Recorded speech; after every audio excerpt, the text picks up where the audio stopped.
Salut à tous, bienvenue sur la chaîne Carafif, la chaîne libre, gratuite et sans pub, et qui le restera. Merci de me rejoindre pour ce 6e tuto consacré à Art. Nous poursuivons l'exploration des modules de traitement local avec aujourd'hui le module Appliquer la texture. À quoi diable peut bien servir ce petit module? Eh bien pour le savoir, je vous invite à poursuivre la suite de ce tuto. A tout de suite. Le module Amplifier la texture est en fin de liste dans le tiroir des modules de traitement local.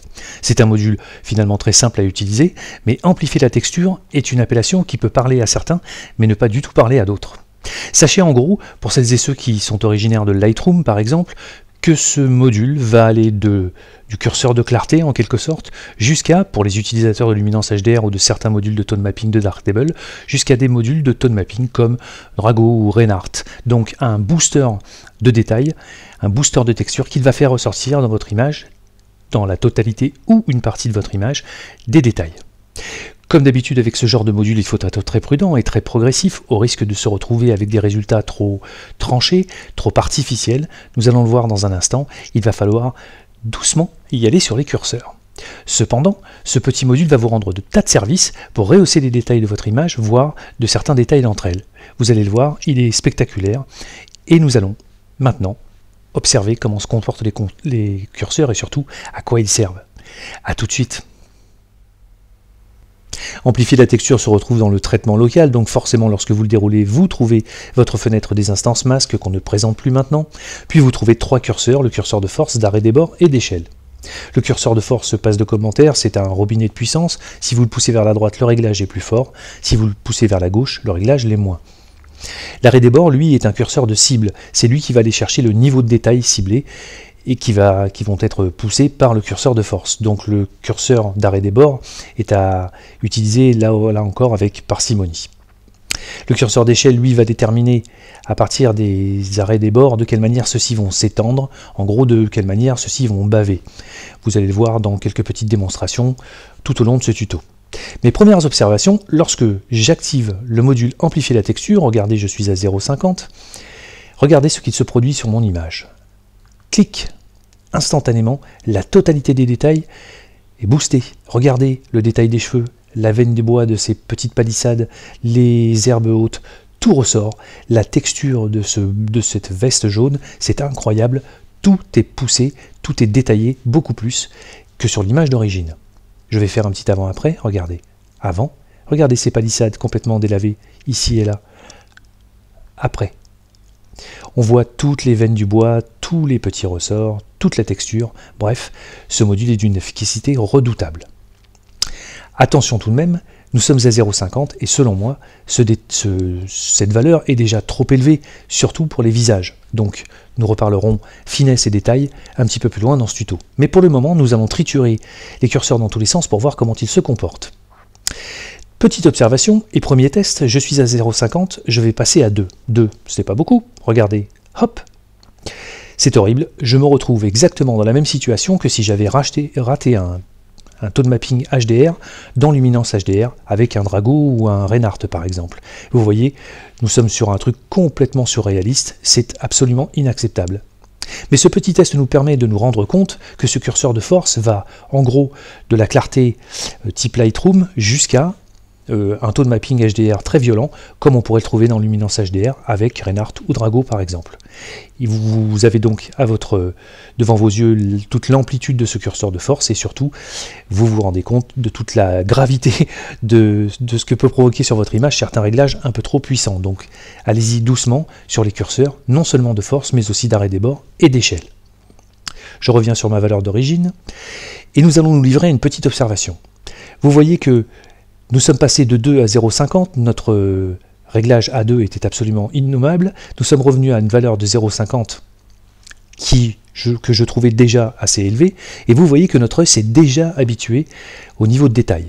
Si je reviens à l'image d'origine, regardez, nous avons déjà quand même pas mal boosté les détails. Donc, un des principaux pièges de ce module, c'est justement de s'habituer un peu trop dans la progression de vos réglages au niveau de détail auquel vous vous trouvez, auquel vous vous situez, et surtout au précédent.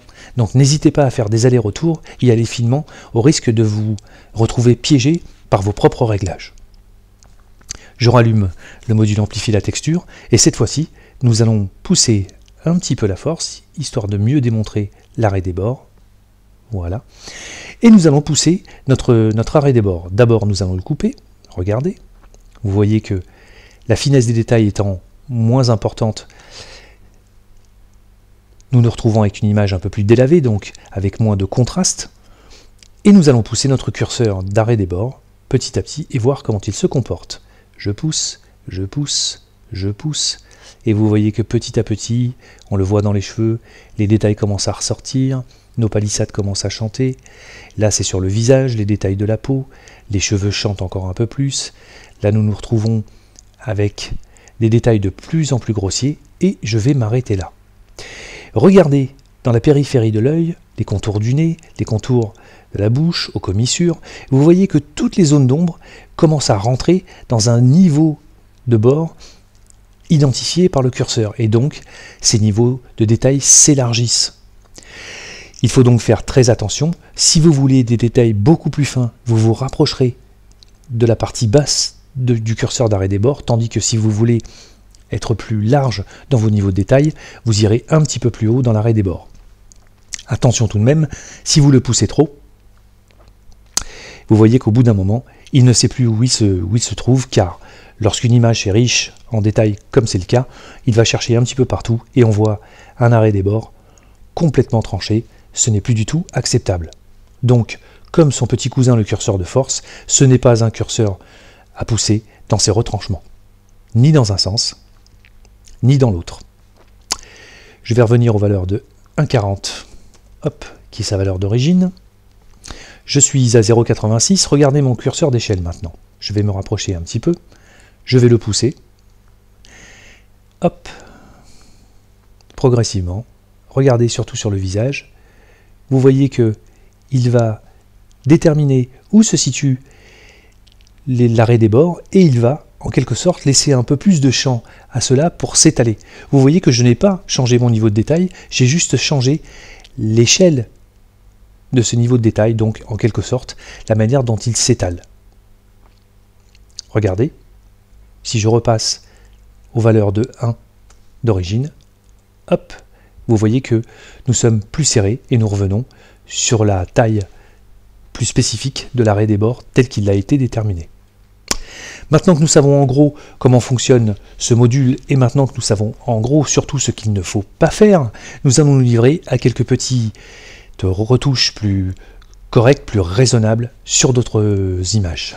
A tout de suite. Voici une image prise dans une abbaye, on voit ce petit arc de cercle en pierre avec ces trois petits fenestrons qui nous crachent cette lumière divine. Et puis, en gros, des détails, on voit des trous dans les murs, etc. Mais pour l'instant, on ne s'en rend pas très bien compte car l'exposition est plutôt torturée. Nous allons régler tout cela grâce à nos outils d'exposition. Nous allons, hop, passer en mode propagation de la couleur, les hautes lumières. Nous allons ici peut-être rehausser légèrement l'exposition, voilà, histoire d'aller chercher un petit peu plus les pierres, activer l'encodage log, voilà qui est fait, et nous allons passer à l'égaliseur tonal, puisque vous voyez que notre expo est calée avec un gris dans les butées. Je vais booster un peu mon noir, couper légèrement mes hautes lumières, voilà, peut-être booster mes blancs pour accentuer cet aspect un peu lumière divine. Voilà qui est fait, nous avons un petit peu des ombres sur les côtés, on va déboucher légèrement, pas trop, voilà, et puis on va régler nos tons moyens pour récupérer une expo à peu près correcte. Bon, allez, nous allons en rester là. On voit quand même une petite dérive colorimétrique ici, plutôt dans les magentas, dans la partie basse, on pourrait s'amuser à faire une balance des blancs un petit peu plus fine, mais nous n'allons pas nous concentrer là-dessus, ce n'est pas l'objet de ce tuto. Je vais passer à amplifier la texture. Regardez les pierres, nous avons un effet général assez délavé et je vous ferai observer qu'en partie basse, nous avons des petits trous, des trous dans les pierres au niveau des jointures. J'active mon module et regardez, hop, instantanément, c'est toute la texture de toutes les pierres qui est rehaussée, c'est absolument magique. Nous voyons tout de suite tous les détails ressortir. Vous voyez que les réglages proposés d'usine sont plutôt sympa pour ce genre de situation, car il n'y a pas de visage, pas de peau à torturer. Voilà l'exemple type des images sur lesquelles vous pouvez vous en donner un cœur joie, ou en tout cas y aller un petit peu plus fort, car les conséquences sont moindres que celles commises, en quelque sorte, sur un visage. Je vais un petit peu me rapprocher, par là, hop, et nous allons faire un petit avant-après. Regardez, comme toutes les rugosités des pierres ressortent, comme on voit bien la rugosité de ces taches de ciment de reprise, avant, après. Regardez les ombres, les moulures sur les fenestrons, avant, après. C'est d'une puissance redoutable, ce module est absolument magique. Je vais essayer de trouver une zone avec beaucoup de relief. Voilà, par ici. Ici, on voit donc nos petits trous, nos rugosités de pierre, on a quelques petites arêtes sur le bord du fenestron, et nous allons pousser un peu plus notre réglage. Vous voyez que nous pouvons accentuer le phénomène sans aucun problème, car la photo s'y prête un petit peu plus. Je vais pousser l'arrêt des bords et regarder ce qu'il se produit. Je suis à 1,4, je vais pousser un petit peu plus mon réglage, et vous voyez comme les zones un peu plus ombragées donc se ressortent un petit peu plus fort qu'elles ne le ressortaient à 1. Regardez, on a un petit peu de recul, je vais repasser à 1 sur l'arrêt des bords.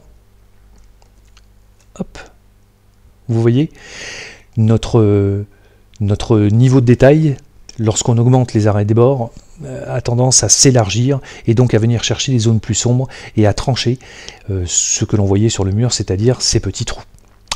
Je vais pousser mon arrêt des bords un peu plus, voilà, pour faire ressortir ces taches, et je vais pousser mon facteur d'échelle. Regardez ce qui se produit. Vous voyez que il vient en quelque sorte booster, baver l'arrêt des bords que nous avons sélectionné avec le curseur précédent grâce au curseur d'échelle. Vous voyez que nous rentrons en profondeur dans l'échelle de ce que nous avons sélectionné avec l'arrêt des bords.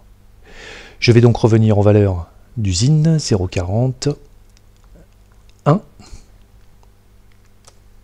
prendre le recul nécessaire, et nous sommes ici, regardez, à 0,75 contre 0,50 d'origine, et nous avons vraiment boosté énormément la texture. Arrêt des bords 1,4, pardon. Voilà, qui est plus raisonnable. Donc nous sommes sur les facteurs d'usine à 1,4 et 1. Je pense que c'est largement suffisant. Regardez, si on fait un avant, après, l'image n'a plus rien à voir. A noter que nous sommes à 0,75. Maintenant, en revenant en arrière à 0,50, hop, nous revenons sur le réglage d'origine, et vous voyez que c'est déjà suffisamment boosté comme cela. Je coupe, regardez. Avouez tout de même que le 0,50, 1,40 et 1 suffisent largement pour cette scène. Mais si nous avions poussé le curseur à 0,65, puis à 1,26, nous aurions eu un réglage très fort, nous serions revenus hop, aux environs de 0,75, et là, nous nous serions habitués à ce niveau de détail qui, comme je vous le disais précédemment, est quand même vachement plus boosté par rapport à l'image d'origine. Donc faites très attention à ce genre de manipulation, revenez en arrière et n'hésitez pas à y aller progressivement. À force, vous risquez de vous retrouver, comme je vous le disais tout à l'heure, piégé par la force de vos propres niveaux de détail. Allez, on va voir l'impact de ce module amplifier la texture sur un visage. A tout de suite.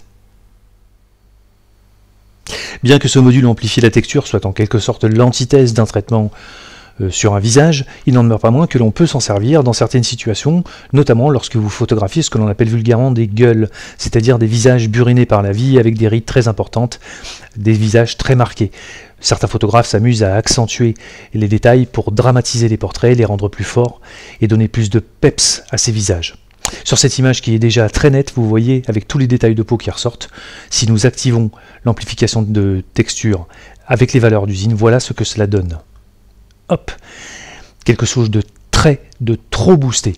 Donc soit vous vous servez d'amplifier la texture pour rehausser un visage avec des valeurs moindres, nous allons le voir dans un instant, soit vous vous servez de ce type d'effet sur des photos qui sont adaptées à ce genre de retouche. Nous sommes à 0,50, regardez ce qui se produit si je passe à 0,25, hop, nous sommes déjà plus raisonnables. Regardez, avant, après. Bien que le boost soit important, je vous conseille quand même de vous rapprocher plutôt de valeurs à 0,20, 0,15 si vous voulez comment dirais-je, activer sur votre curseur de force un réglage qui puisse vous permettre de rehausser les détails d'un visage sans trop y aller, plutôt que d'aller taper sur des valeurs d'usine qui sont déjà beaucoup trop hautes. Pour observation, nous allons passer à 0,08, voilà, et je vais couper l'amplification de la texture, regardez. Vous voyez, c'est très fin, je peux monter à 0,08, voire 0,015, sans aucun problème, avant. Après, vous voyez que j'ai rehaussé les détails sans y aller trop fort. Petite observation, l'application des curseurs de l'arrêt des bords et de l'échelle sont complètement différents sur un visage que sur une scène avec une jeune fille, avec derrière des palissades, une mer, un ciel, etc., comme nous l'avions dans la photo précédente. Tout simplement parce que l'arrêt des bords, enfin en tout cas le calcul de l'arrêt des bords va se faire sur les différences générales de niveau de détail dans l'image. Lorsque nous sommes sur un portrait, celles-ci vont plutôt se concentrer sur les poils de la barbe, les ailes du nez, etc. Enfin bref, comme le visage correspond à une grande zone d'aplat en quelque sorte, le comportement des curseurs de l'arrêt des bords et de l'échelle va être vraiment différent. Si je pousse par exemple, si je remets à ma valeur d'origine, voilà, histoire que l'on voit bien, si je pousse mon curseur d'arrêt des bords, regardez, hop, nous sommes plutôt sur les ombres du visage en profondeur, mais l'impact du curseur d'arrêt des bords est moindre sur un visage qu'il ne l'est sur une photographie plus large.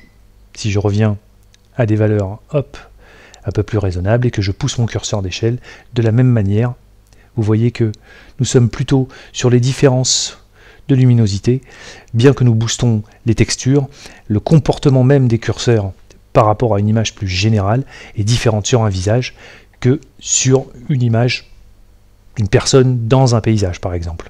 Mais vous voyez que en jouant sur les curseurs d'arrêt des bords et d'échelle, on arrive à avoir un niveau de détail très important, très impressionnant. Nous avons jusqu'à présent fait des retouches d'application de texture, enfin d'amplification de texture sur une image dans sa totalité, mais nous pouvons nous servir de ce module pour aller retoucher des détails de notre image. Ça, c'est ce que nous allons voir tout de suite. Pour ce dernier exemple, nous allons faire un traitement localisé de l'amplification de texture. Plutôt que de l'appliquer sur la totalité de cette image, nous allons nous concentrer sur la veste rouge et la faire ressortir. Si je clique sur amplifier la texture, bien entendu, c'est l'ensemble de l'image qui ramasse, les galets, mais aussi le visage. Ce n'est pas du tout ce que je veux faire. Je vais donc aller chercher le rouge de ma veste pour n'appliquer que localement, dans cette zone, la force de mon réglage. Je vais donc, hop, montrer mon masque, activer les masques Delta E, puis je vais cliquer sur choisir, aller chercher un point dans mon image, voilà qui est fait, et je vais venir affiner ma sélection, peut-être un petit peu l'étendre, voilà qui est pas mal, et peut-être étendre légèrement, hop, ma sélection. Voilà qui est fait, je coupe mon masque, et maintenant c'est sur la veste que mon amplificateur de texture s'est appliqué. Regardez, avant, après. Comme je suis sur ma veste, je vais pouvoir affiner mon réglage pour avoir exactement ce que je cherche. Je vais peut-être même pouvoir pousser un petit peu ma force, voilà, et peut-être jouer sur l'arrêt des bords, histoire de faire ressortir un peu plus les plis, voilà, le mappage général de la veste. Bon, j'y suis allé un petit peu fort, mais c'est juste pour vous montrer l'effet incroyable de ce module amplifier la texture. Avant, après. À noter tout de même qu'il y a toujours une petite dérive de colorimétrique, en tout cas une fâcheuse tendance que ce module a à un petit peu délaver les couleurs. Cela est souvent dû notamment à la manière dont vous poussez vos curseurs, donc restez toujours raisonnable. On peut jouer aussi sur le facteur d'échelle, vous voyez, pour venir densifier les plis. C'est très puissant. Voilà, l'amplification de texture tel que vous pouvez l'utiliser, soit localement, soit sur la totalité de votre image. Allez, on se voit tout de suite pour la dernière récap de ce tuto numéro 6. A tout de suite. Deux ou trois petites choses importantes avant de se quitter. Vous aurez remarqué que certaines images se prêtent à des réglages forts, tandis que d'autres non. Si vous êtes sur des visages que vous voulez juste rehausser un petit peu la texture de la peau, à ce moment-là, préférez des valeurs moindres, bien inférieures à celles proposées d'usine. Si en revanche vous vous rapprochez d'effets de gueule, comme on en parlait tout à l'heure, de visage très buriné, ou bien, comme c'était le cas pour notre monastère tout à l'heure, d'images de pierre, ou en fait des images où il n'y a pas de personne dedans, pas de ton chair, pas de visage à meurtrir, vous pouvez vous faire un peu plus plaisir en boostant les curseurs.